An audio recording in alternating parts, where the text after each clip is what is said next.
¿Sabías que el partido político que hoy gobierna México, Morena, prácticamente nació de los mismos ingredientes que harían explotar una bomba Molotov?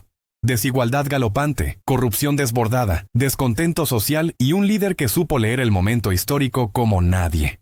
Pero, ¿cómo es posible que un país con un sistema político apalancado por dinosaurios, donde los mismos nombres se repetían generación tras generación, haya dado un giro tan radical? Bienvenidos a Cronomente, el canal donde viajamos en el tiempo para entender cómo la historia se mezcla con nuestro cerebro, nuestra psicología y nuestro comportamiento. Si te apasiona la neurociencia, la historia y la psicología, suscríbete ahora y prepárate para descubrir y quizá resolver el caos de nuestra historia y nuestra mente. Esta ocasión, el origen de Morena, la voluntad y un pueblo que tiró al dinosaurio. Advertencia. Las imágenes de los presidentes que se presentan son representativas, para no vulnerar derechos de autor con fotografías y evitar cuestiones legales que bla bla bla. Prepárate, porque hoy vamos a explorar cómo una ola de esperanza llamada Morena no solo nació, sino que alcanzó el poder absoluto. Pero cuidado, porque como cualquier buena historia política mexicana, no pueden faltar las ironías, contradicciones, y claro, un poco de humor negro al puro estilo mexicano. Para entender el nacimiento de Morena, primero tenemos que regresar en el tiempo, específicamente al México de principios de los 2000. En esa época, la corrupción política ya no era noticia, era rutina. Decir PRI y PAN era lo mismo que hablar de telenovelas, muy predecible, con sus mismos actores, pero con finales deprimentes. El pueblo había soportado décadas de gobiernos priistas hasta 2000, cuando el PAN ganó con Vicente Fox. ¡Viva la democracia!, dijeron algunos. Pero la euforia duró poco, ya que tanto Fox como Calderón cayeron bien rápido en las mismas prácticas de los priistas. Y los problemas prioritarios, como la pobreza, la violencia y la desigualdad, se pudrieron aún más. Y, mientras los partidos de toda la vida jugaban a sostener el sistema clientelista, apareció en escena Andrés Manuel López Obrador, un líder político que había surgido desde el PRI, pero que curiosamente parecía hablar otro idioma. En 2006, AMLO se presentó a las elecciones presidenciales con la promesa de que no era ni de aquí ni de allá. Él representaba a las clases desfavorecidas, el México profundo. El desenlace de esas elecciones terminó en un espectacular choque político, un resultado apretadísimo que dejó el país más dividido que el debate de si las quesadillas llevan queso o no. Calderón ganó por un margen minúsculo, pero el grito de fraude se volvió tan fuerte que se replicó desde Tijuana hasta Cancún. Y algo más ocurrió. En AMLO germinó una idea. ¿Por qué pelear contra el sistema político si podía movilizar a todo México creando un nuevo partido político y usando a su favor las reglas del juego electoral? A estas alturas, tal vez te preguntas, ¿qué motivó a millones de mexicanos a sumarse a Morena tan pronto nació en 2011? Muy sencillo, el cerebro humano tiene un área llamada sistema límbico, donde reina la emoción, el hambre de cambio, el enojo contra los de siempre y la sensación de que algo mejor es posible. Morena encarnó ese mensaje.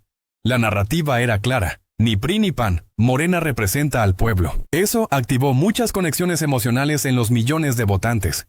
Además, AMLO tenía una habilidad única digna de todo experto de marketing: repetir mensajes hasta que todos pudieran recitarlos como mantra.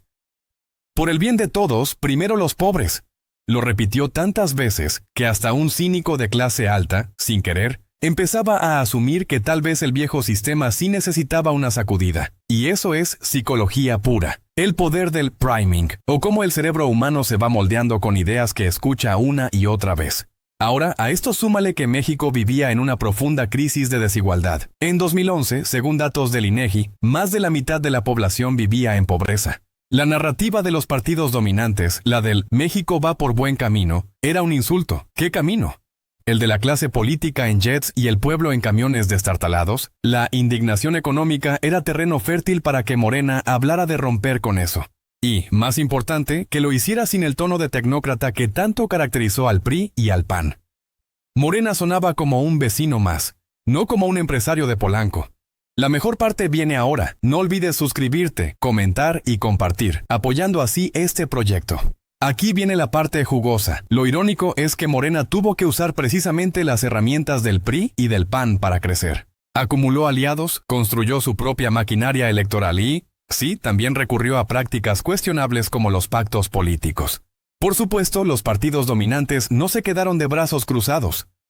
AMLO es un populista. AMLO llevará a México por el camino de Venezuela. Es un mesías tropical. Básicamente, le lanzaron todas las balas propagandísticas posibles. Pero aquí es donde la historia toma un giro interesante. Esos ataques no hicieron daño. Es más, lo fortalecieron. La idea de lo atacan porque le temen era oro puro para su base electoral, que cada vez confiaba más en el proyecto de Morena. ¿Y sabes qué alimentó todo aún más? Las redes sociales. A diferencia de los medios tradicionales, controlados en gran parte por los poderosos, las redes le dieron a Morena y a AMLO un espacio para conectar directamente con el pueblo. ¿Una transmisión diaria en Facebook hablando de injusticias? Era una conexión sin intermediarios, más directa y personal, un fenómeno que activaba más la confianza y la simpatía. El 1 de julio de 2018 ocurrió lo impensable, o lo inevitable, dependiendo de a quién le preguntes. Morena, con AMLO liderando, arrasó en las urnas.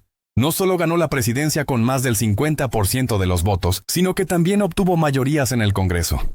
México tenía un nuevo presidente en el pueblo. Ahora, desde la perspectiva de la psicología de masas, aquí pasa algo fascinante. AMLO y Morena lograron que un movimiento de millones de personas compartiera una visión de cambio. Según estudios en neurociencia política, los movimientos exitosos no solo ofrecen soluciones, sino que apelan a la identidad. Morena no prometió oro ni castillos, prometió devolver la dignidad al pueblo. Se convirtió en un nosotros contra ellos. Lo paradójico es que muchos de esos ellos, es decir, las viejas élites políticas, fueron quienes construyeron el terreno para el ascenso de Morena. Entonces, ¿qué tiene Morena para ofrecer ahora? Por un lado, representa una ruptura con el pasado, más programas sociales, mayor presencia en las regiones marginadas, y un esfuerzo visible para erradicar la corrupción, al menos en teoría. Sin embargo, también plantea grandes preguntas. ¿Qué tan sostenible es su modelo político? Algunos expertos señalan que parte de su éxito radica en depender de la figura de AMLO. Pero ¿qué será de Morena cuando él ya no esté? Es una historia que apenas estamos escribiendo y veremos si Sheinbaum realmente da el ancho. La ironía final, y tal vez el toque más mexicano de esta historia, es que Morena se encuentra ahora en una paradoja. Esos mismos mecanismos de poder que prometió desmontar podrían, en el futuro, infectarlo con los mismos hábitos de los viejos partidos. La historia, como dicen, tiende a repetirse. Morena no solo es un partido político, es la manifestación del hartazgo de un pueblo. Es un recordatorio del peso que tienen las emociones colectivas en el cambio social. Pero también nos recuerda que el poder tiende a corromper si no se equilibra con instituciones fuertes y ciudadanos vigilantes. Así que al mirar hacia adelante, tal vez la pregunta más importante no sea si Morena podrá seguir cumpliendo su promesa, sino si nosotros como pueblo aprenderemos a exigir más al poder, sin importar quién lo ejerza. Porque al final del día, como dice el dicho, el pueblo pone y el pueblo quita. ¿Será Morena un cambio duradero o solo otra página en nuestra larga novela política? ¿O los mismos de siempre pero vestidos de otro color? Eso, solo el tiempo lo dirá. Déjanos tu comentario porque en Cronomente tu opinión también es parte del viaje. Si te gustó este video, dale like, compártelo con alguien curioso como tú, y suscríbete para no perderte ningún episodio. Nos vemos en el próximo viaje por la historia y por nuestra mente tan humana. Hasta la próxima.